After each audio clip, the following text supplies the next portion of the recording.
barbecue capital of the world and home of Elvis Presley. Please welcome your co-host, Bob Furness. A contact center job either finds you in a moment of need, right, or you find it in a moment of need, right? I need a job, and or it could be that I'm working an opportunity in a contact center. And from the tornado capital of the world, home of the Oklahoma Sooners, here's your co-host, Amos Tanuma. Welcome to the show. It's your co-host, Amos. I've got my partner in crime, my dear friend, Bob. Bob, you still with me? Can still see you, but you're not blinking, so I'm here. I maybe there's something wrong with my eyes, or it could be the Zoom situation. But yeah, I'm here and excited about another show, man. Awesome. So let's jump right in. I've got chatbots on my mind, and it has, depending on who you listen to, anywhere from the best rates I've seen is that it has a 33% success rate. So I've seen a 67% failure rate, and I think Gartner has it at 75% failure rate.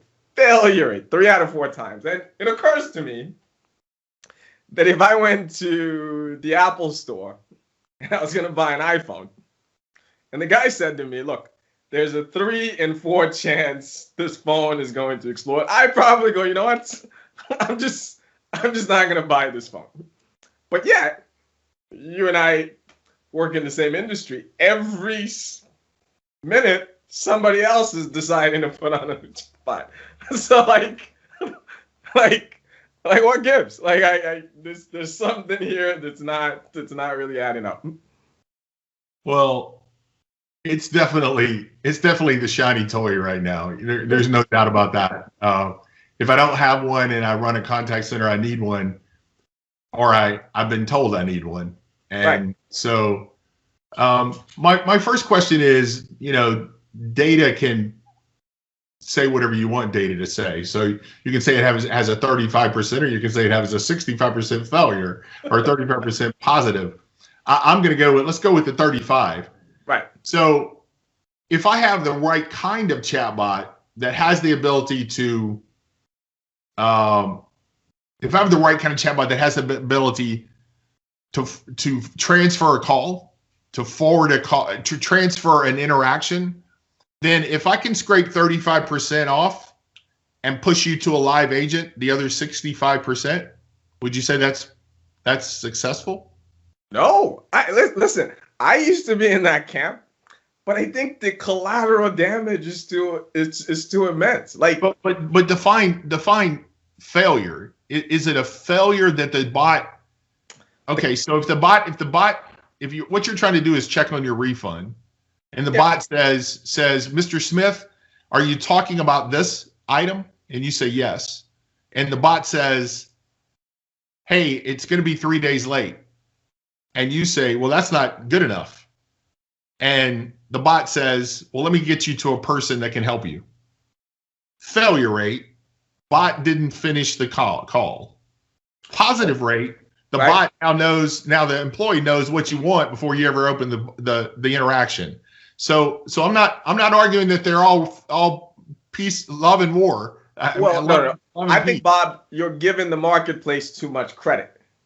I think what's more likely in what you described is that the bot can't understand. 90% of the bots that I go to suck. I'm not gonna argue that the market hasn't done a good job. I went to one this morning that I asked a question and it asked me to rephrase the question, so I added a curse word and rephrased it just to see what it would say if I did that. So did it solve my problem? No. Even worse, it just said at some point, I can't help you. Right. Like I've been to bots. I've been a bot that has basically told me to just go away. Like it says, yeah, I don't know that. Do you want anything else? Like there was no. So I think for me then I guess the point I was trying to make where I was disagreeing with you is that if you have one of those kinds of bots, and oh, by the way, it can answer store hours, and that's where you're getting your 35% of.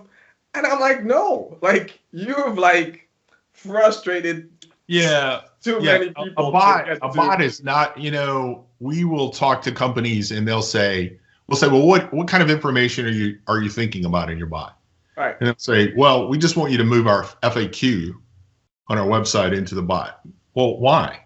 The FAQ is there. I can read. I can read it. Which well what I'm going to do when you bot me is I'm going to read. So we have to. We said this. I think we talked about bots one of the last two shows, or maybe I was talking to a customer. But this concept that it's okay for a bot not to be successful is not what I meant by that. I just meant, in fact, that is more frustrating to me as a customer than if you just don't have a bot at all. Yeah. Just don't add a bot unless you're going to be able to supply the answers. Now, I've been to bots recently where they knew what my order was. They knew what my problem was. There are bots out there that can handle, and there are transactional bots that are very good at what they do. But it's definitely not all bots are good. I'm not saying that. No, and I think if you're listening to this, what we're basically saying, guys, is context, and like you got to figure out what your bot is, where you are in this whole bot deal, whether you should have it that up. But once you've decided you're in this game, like figure out, try and make your bot successful. So if your bot can only answer 5 things, be thoughtful about where you put the bot, what you communicate, so that you set the expectation. I think we said on a show that the root of all customer deal is unmet expectations, right? I think this is what I was getting, and you did this. Most of these bots, heck, the Apple bot is terrible, right? Like, and it's especially terrible because I'm in the industry, because what it professes it can do. Like when you go to the bot, it promised me that it can do all of this, and the bot is awful. Like it's to the point of not being useful. I took screenshots of it because we do this for a living. So I think that's what we're saying. I think there's this high failure rate, which is, to be fair, normal for an emerging product, because we tell you guys not to do this all of the time, but the industry likes shiny objects. The right people. Like I was telling the story to a guy on my team that designs and develops bots, and I said what I said. I said, I asked a question and it said, please rephrase your question. So I added a curse word, and it said, please rephrase your question. It didn't know what to do with that. He's like, well, why didn't they have an anger intent in there? He goes, there should be an intent that says when a customer uses this curse word, he's unhappy. So now send him to a live person. The problem is that we're turning bots on the weeknights and weekends, or we're turning bots on when we don't have any live people because we think that's better than no answer at all. And it's not. It's just like, it's almost like you telling me what your store hours are 17 times while I'm on hold for 45 minutes.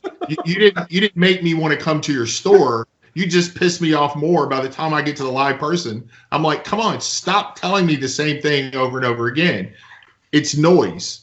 And just don't let your bot be noise is the answer. And if you haven't been on your bot lately, go out there and ask it some questions. And if it doesn't know the answer, say Bob and Amos told me we should take our bots down. Yeah, like this is and guys, customers told you should take your bots down. It's not us. It's your, like they're going like, we hate this thing. Like I'm yet to meet anyone, and you and I know no example of great bots, of course, but there are so few.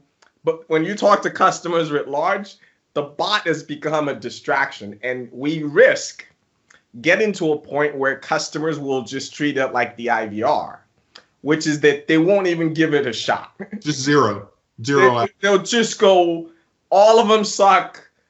let me, and this is an opportunity for us as an industry to get this thing right, because if you don't, you will build a terrific bot one day. It'll be awesome.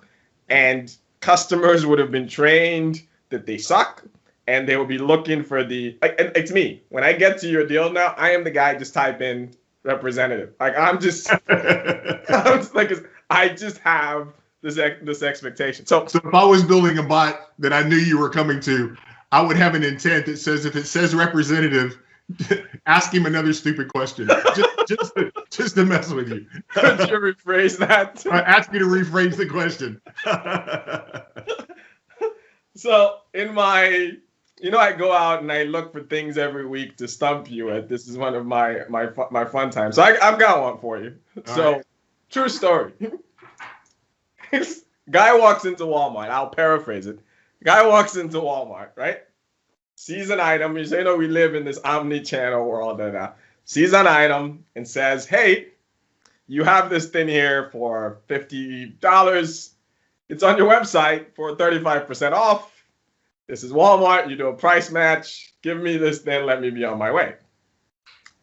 They call supervisors. Everyone come in. They do their little bark. And they're like, no, like this thing, this is what it costs. So guy stands in the store, orders the thing on Walmart.com, right?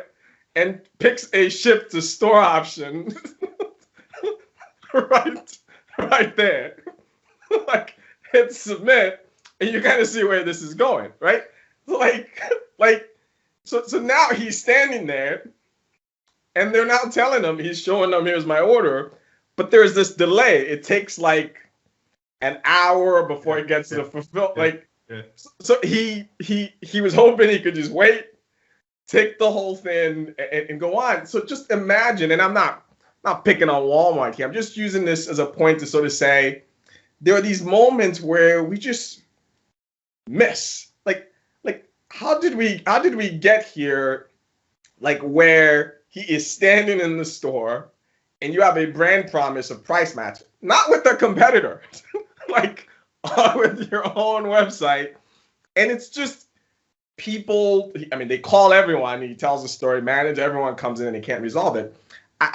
Number one, what's your reaction to it? And if you were, in the operations, what advice do you have about building this loyalty? What's the counterweight to that horrible experience? Well, first of all, I had almost the exact same situation at Office.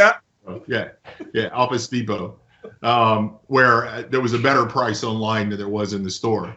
And their argument was it had a tagline that said online only.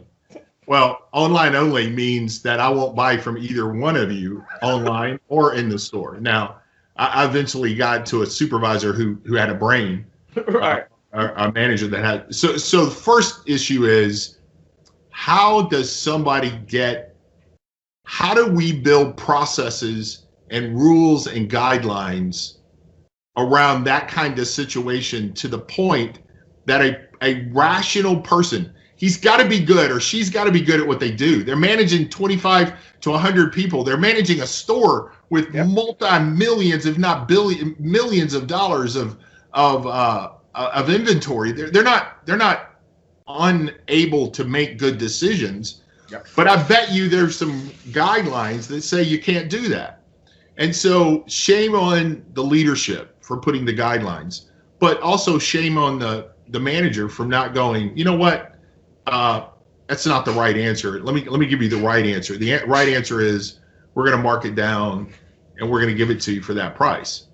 Yeah, like someone somewhere, like, and by the way, and we'll post a link to the story so you can read yourself. Like there were too many employees involved, and I just wish one person, right? Like one person stood up and just said, guys, this is crazy.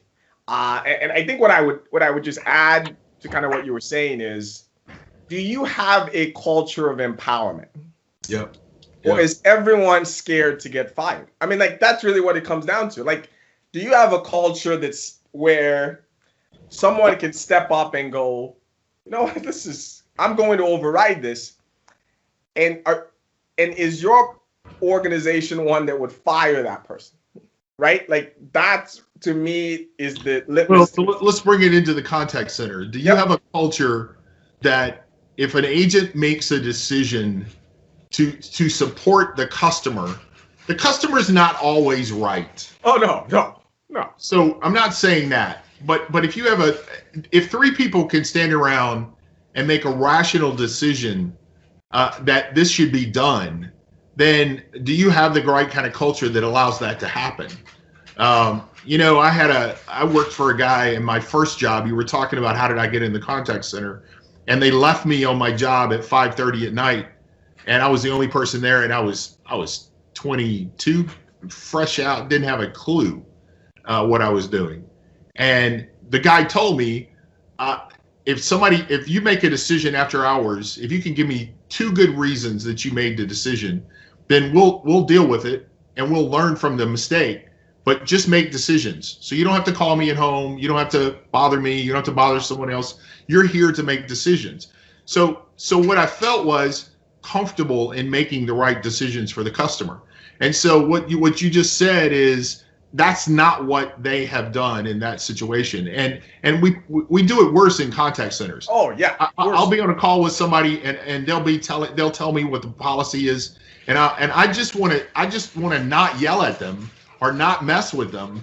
I feel bad for them. In fact, I think I said something about that yesterday on a call today, or a chat today. Actually, I said, I realize you're you're not the one who made this policy, but the policy is not customer friendly.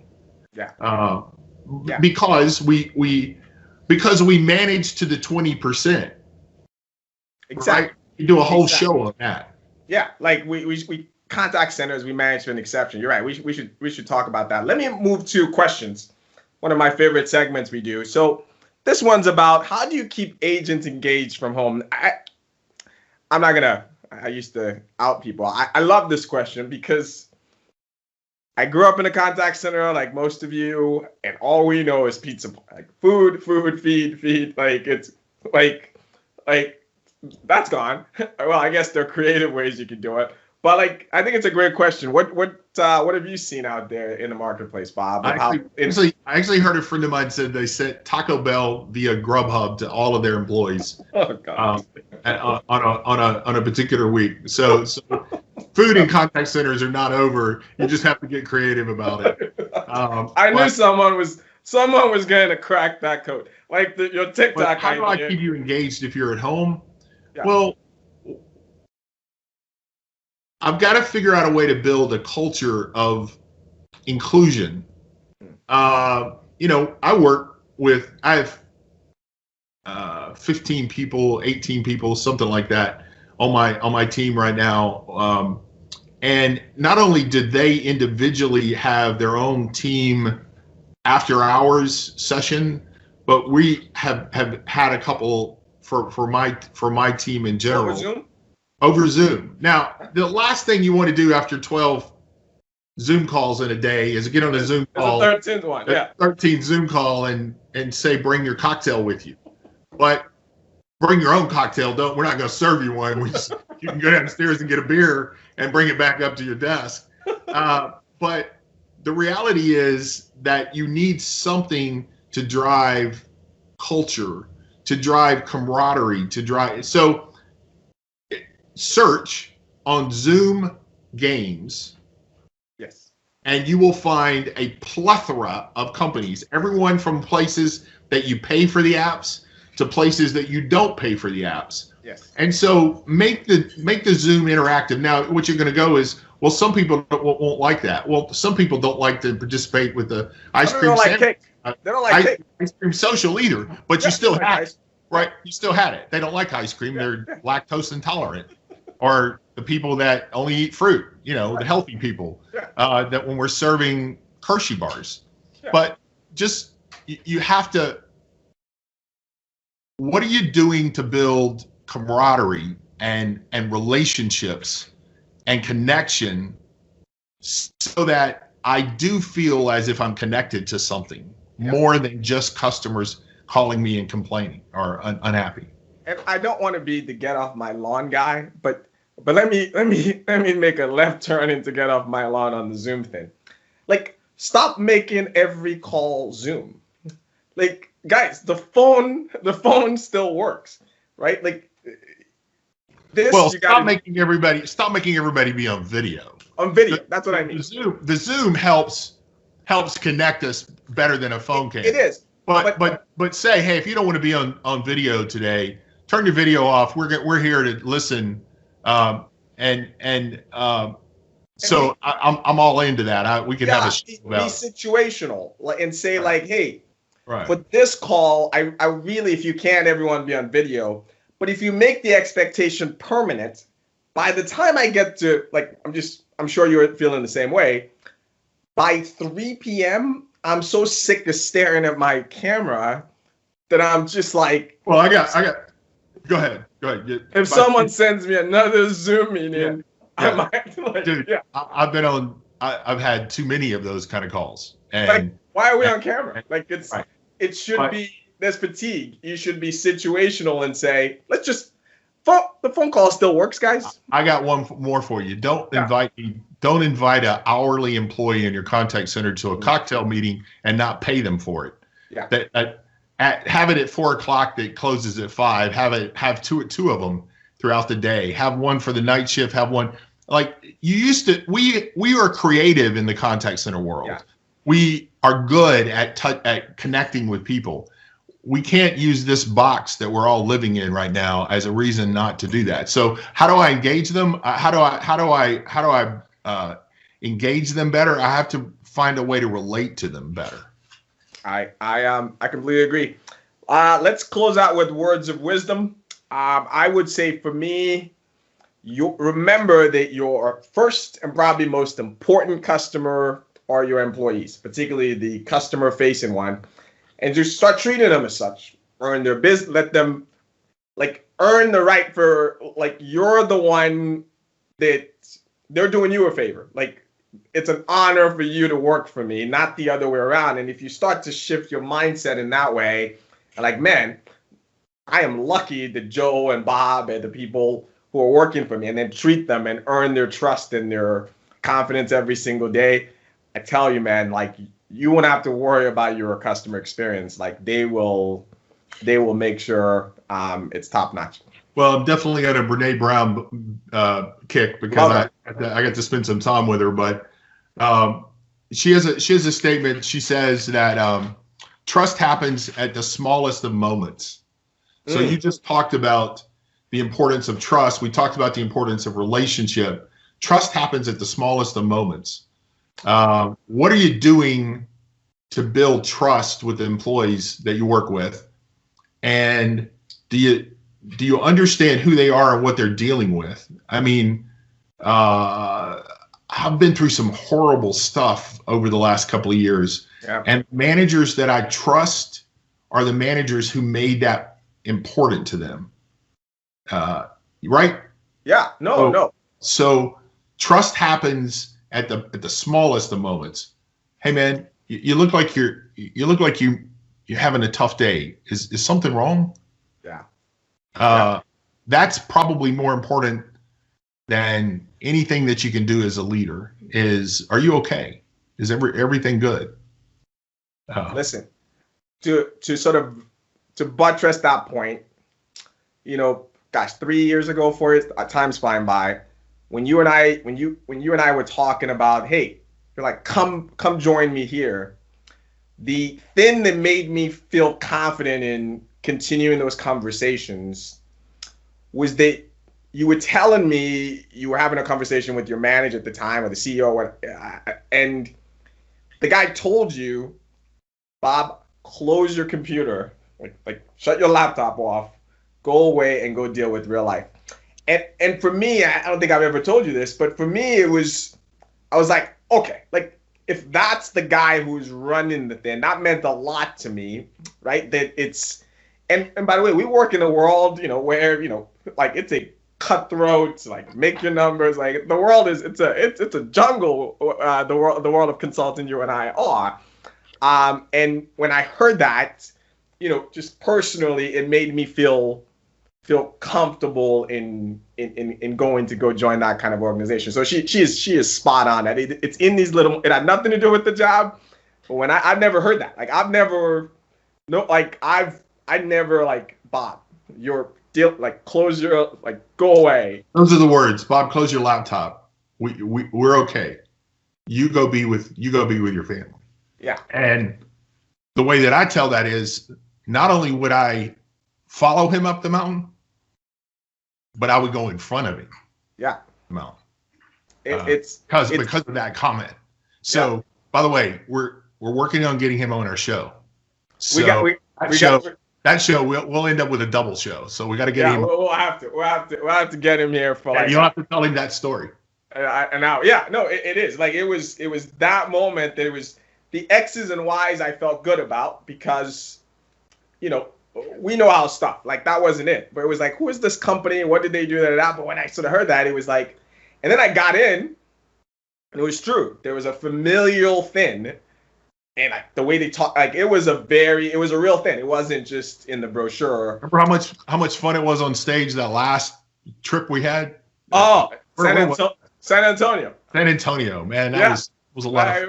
It was awesome. But we've run out of time. So tease for next show. Yes. You're usually the one who finds the in the news. Please. I found a story about a retail company that did something that I just can't get over.